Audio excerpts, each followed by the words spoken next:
Good morning, everybody.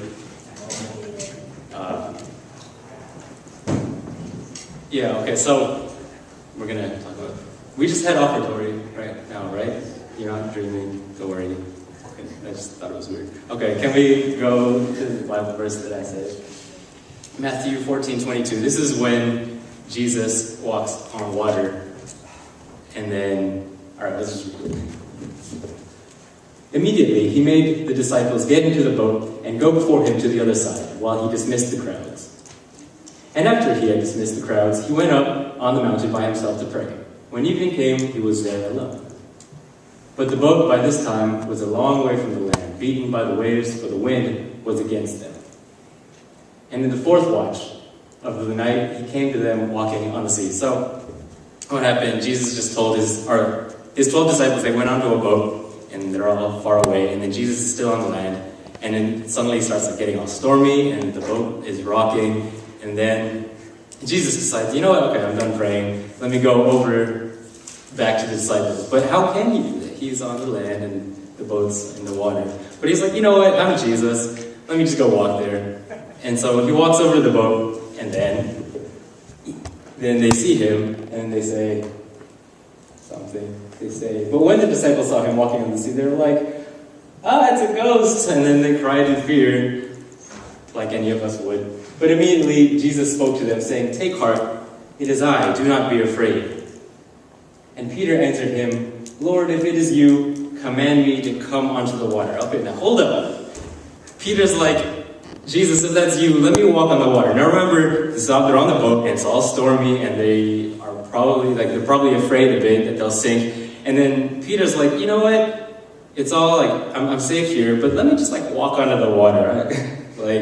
That sounds kind of stupid, but okay, so no humans had ever been able to walk on the water before, and then Peter, for some reason, he's just like, maybe I can walk on the water. I mean, I see Jesus walking on the water, but I mean, he's half man, half God. That's kind of not fair. Maybe me, a human, if I have enough faith, I can walk on the water, and that's the important part. We're talking about faith.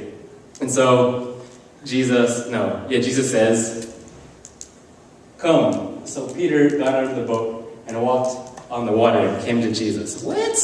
Jesus just told Peter to walk on the water, and then he starts walking on the water. Now, he's doing this by faith. And that is a lot of faith to be able to do a miracle, to be able to walk on the water. And he did something that's completely impossible humanly, but because he had faith, he was able to walk on this water. Now, that's obviously not easy to have that much faith. I mean, if you were on a boat, and then, you see Jesus, but would you have enough faith to step onto the water as if it were land? You would have a little bit of doubt in his mind. But Peter had no doubt in his mind that when he steps onto that water, he will walk into the water. Now Jesus goes ahead, then he says, Peter saw the wind, and he was afraid and began to sink. He cried out, Lord, save me. Jesus immediately reached out his hand and took hold of him, saying to him, O you of little faith, why did you doubt? Jesus is kind of being funny here. I mean, Peter just did something out of some serious amount of faith, stepped on the water and was able to walk on the water just for a little bit amount of time. And then Jesus is like, why are you so unfaithful? How did you doubt? But anyways, the thing is, what I'm trying to say is Peter has so much faith, and that we can have the same faith. I mean, he saw Jesus, but Jesus is real, of course. So if we have that much faith, we can do amazing things. Now you're probably saying, okay, Peter saw Jesus. That's not fair. He knows Jesus. That's like a leg up for him. We won't be able to trust ourselves to walk on the water without seeing Jesus. But let's go on to another story. Shadrach, Meshach, and Abednego. Now these people, they did not know Jesus personally. They were just like us. They only believed out of faith, like complete faith. They didn't have to see miracles themselves to believe in God. And then the king decided to build a giant waste of money, a giant golden statue that everyone must bow down to. And then he says, if anybody doesn't bow down to this idol, you know the story, he will kill anybody who doesn't bow down to the idol by throwing them into an oven. And then these three, Shadrach, Meshach, and Abednego, decided, no, I think I will keep worshiping God. Now, obviously, this is, if you knew those three, you would probably tell them, don't do that, you're going to die, it's not worth it. But they decided, no, I have enough faith that God will do something. So they continued to worship God, they didn't bow down to the idol, and the king threw them into the fire, and then he looks into the fire, and then he sees 4 people. And he's like, what? There's 4 people?